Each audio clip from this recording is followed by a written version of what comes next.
Bonjour à toutes et à tous, je suis très heureux de vous retrouver pour cette homélie du 4e dimanche de l'Avent.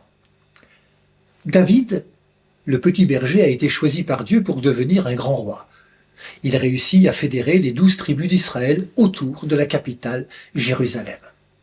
Comme tous les monarques, il vit dans un palais et selon la tradition, avait installé l'arche d'alliance sous une tente. Cette situation le culpabilise et David désire, par l'intermédiaire du prophète Nathan, bâtir un temple digne pour le Seigneur. Mais Dieu lui refuse ce cadeau. Ce n'est pas à toi de me bâtir une demeure. La maison, c'est d'abord la demeure, l'endroit où l'on réside. Et c'est bien cela que David veut construire pour Dieu. On peut y voir un désir de rendre Dieu proche. Le désir d'un lieu où l'on puisse trouver le Seigneur.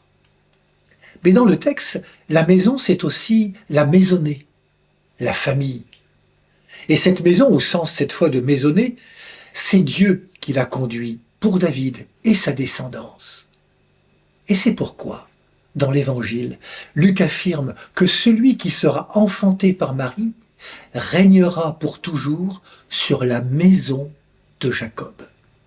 Ainsi, des siècles plus tard, la maison de David et la maison de Dieu vont se rejoindre dans la personne de Jésus, qui sera à la fois fils de David et fils de Dieu.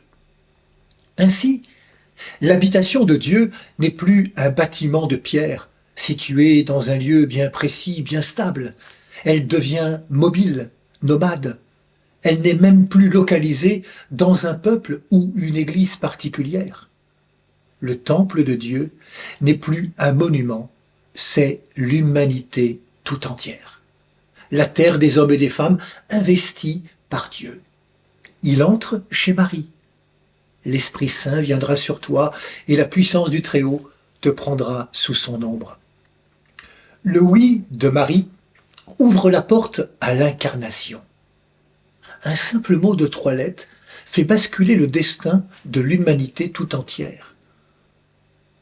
Dans son humilité et son effacement, Marie permet à Dieu de s'installer non plus dans un temple bâtiment, mais chez nous, dans notre humanité. Merci Marie, d'être la mère courage. Tu es la première de cordée de celles et ceux qui, dans l'histoire humaine, hier, aujourd'hui et demain, sont disponibles aux appels de Dieu, sont disponibles à ce Dieu qui veut venir là où on ne l'attend pas. Ce Dieu qui, bien sûr, est présent dans le temple, dans nos églises, comme ici, mais qui est aussi présent tellement partout ailleurs, même là où on ne l'attend plus, même là où on aurait le sentiment que ce serait trop impur pour que Dieu surgisse.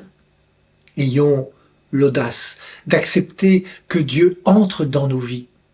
Acceptons, comme Marie, par la foi, d'être mis en route par le Seigneur.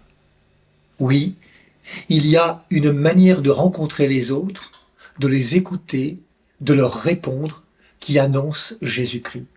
Oui, il y a une manière de se comporter en famille, dans la vie sociale, qui rend compte de l'esprit du Christ. Oui, il y a une manière de réagir devant l'échec, la souffrance, les difficultés, la mort même, qui témoigne du Christ ressuscité. Gardons au cœur cette parole de Marie, « Je suis la servante du Seigneur, qu'il m'advienne selon ta parole. » Bonne marche vers Noël, prenez bien soin de vous et des autres.